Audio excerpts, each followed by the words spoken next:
Boa noite, sou o acadêmico Lucas Carlos e vou falar um pouco para vocês sobre o tema da desserialização insegura. Vou começar com a introdução. O desenvolvimento de aplicativos da web muitas vezes exige a transferência de dados para armazenamento, comunicação, registro e etc.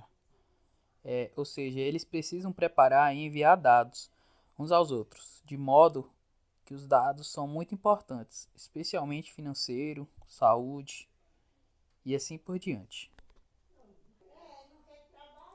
Também os aplicativos devem transferir dados com o mesmo formato de dados.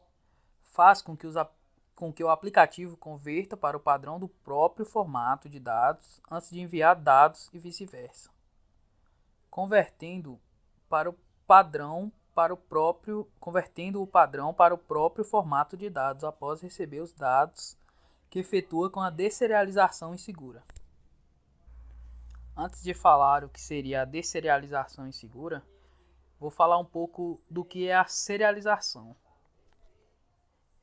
A serialização é o processo de transformar um objeto em um formato de dados. Hoje, o formato mais popular para serializar dados é o JSON. Antes, se usava muito com popularidade, era o XML. O arquivo transformado ele pode ser restaurado mais tarde. O processo é feito para salvar algum objeto no armazenamento ou enviar como parte de comunicações.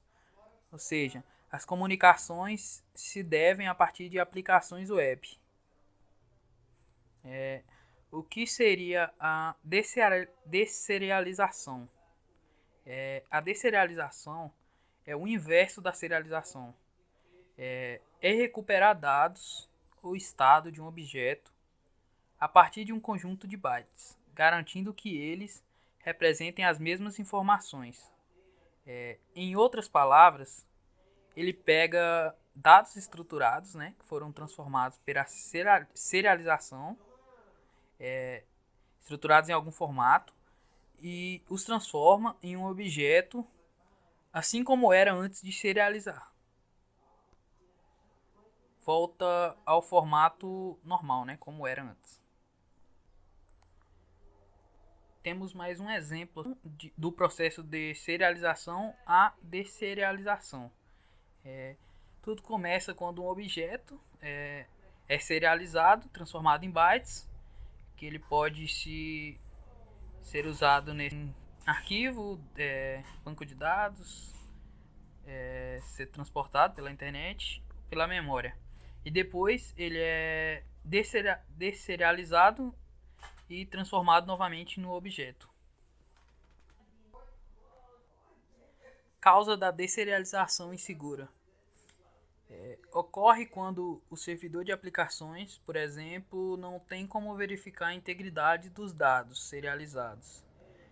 Com isso, a consequência, caso um dado realizado tenha sido alterado no meio do caminho, ou talvez o servidor ter recebido um dado de fonte não confiável, este dado ele pode ser interpretado e executado os comandos que estiverem lá. O impacto desse tipo de ataque ele pode ser extremamente alto, uma vez que falhas de sinalização permitem ataques como chamadas adversas, fazem com que o servidor da aplicação passe a responder para a máquina do atacante ou execução de código remoto. Por exemplo, alguns cenários de ataque. Cenário 1. Um aplicativo React chama um conjunto de microserviços Spring Boot. Sendo programadores funcionais, eles tentaram garantir que seu código fosse imutável. A solução que eles encontraram é seriar o estado do usuário e transmiti-lo para frente e para trás a cada solicitação. Um invasor percebe a assinatura do objeto Java R00 e usa a ferramenta Java Serial Killer para obter a execução remota de código no servidor de aplicativos. Cenário 2. Um fórum PHP usa serialização de objetos PHP para salvar um supercookie contendo um ID de usuário, do usuário, função, hash de senha e outro estado. O invasor altera o objeto serializado para conceder a si mesmo privilégios de administrador. Como demonstrado nessas informações, ele pega os dados e altera, né, como está demonstrando na imagem.